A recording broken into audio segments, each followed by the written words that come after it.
నమస్తే. మనం ఎన్నో ఆడియో ఫంక్షన్కి ప్రీ రిలీజ్ ఫంక్షన్కి వచ్చాము. ఇది చూస్తుంటే ఇది ప్రీ రిలీజ్ ఫంక్షన్ కాదు,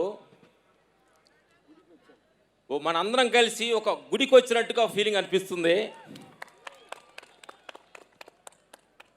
ఇలాంటి అద్భుతమైన, ఎందుకంటే ఈ కాలంలో మనుషులు భక్తికి దూరం అవుతున్నారు, ఎన్నెన్నో అక్రమాలు జరుగుతున్నాయి. కాబట్టి అప్పుడప్పుడు ఇలాంటి సినిమాలు వచ్చి మనుషుల్ని భక్తి మార్గం నడిపించే అద్భుతమైన ఒక గొప్ప సినిమా తీసుకొస్తున్న బోయపాటి గారికి, అలాంటి అద్భుతమైన శివుడే బాబులోకి వచ్చి కనిపిస్తే ఎలా ఉంటుంది, అలాంటి సిచ్యువేషన్సే మాకు ఆ ఫైట్ చేసేటప్పుడు ఇందుముని బాయ్ బాబు ఎన్నో సినిమా మేము చేసాం. కానీ ఈ సినిమాలో మేము చేయడానికి ఏంటంటే బాబుగా కనిపించలేదు, బాబు వెనక ఇంకొక శక్తి వచ్చింది, ఆ శివశక్తి వచ్చింది అనే ఫీల్ తోటి ఈ సినిమాలో కంపోజ్ చేయడం జరిగిందనమాట. అద్భుతమైన ఒక్కొక్క ఫైట్ చూస్తే మేము చెప్పటం కాదు, మీకు టీజర్లో చూశారు.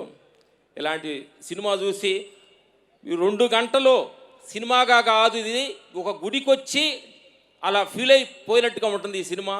అంత అద్భుతంగా ఈ తీర్చిదిద్దడం జరుగుతుంది. ఇలాంటి అద్భుతమైన సినిమాలో బోయపాటి గారు, ప్రొడ్యూసర్స్ గారు, హీరో గారు మాకు ఇలాంటి అవకాశం ఇచ్చినందుకు ధన్యవాదాలు చెబుతూ, బాబుని మా టెక్నీషియన్స్, మా రైట్ హ్యాండ్ లాగా ఉండే మా బద్రన్న, మా సెంట్ టీం అందరికీ, మై సన్, మాతోటి వర్క్ చేసిన మా రాహుల్, మా టీం అందరికీ మనస్ఫూర్తిగా థ్యాంక్స్ చెబుతూ, all technicians, Shankar master, Prakash గారు, ఆల్ కెమెరామెన్స్ అందరూ టీం కలిసి వర్క్ చేసాం.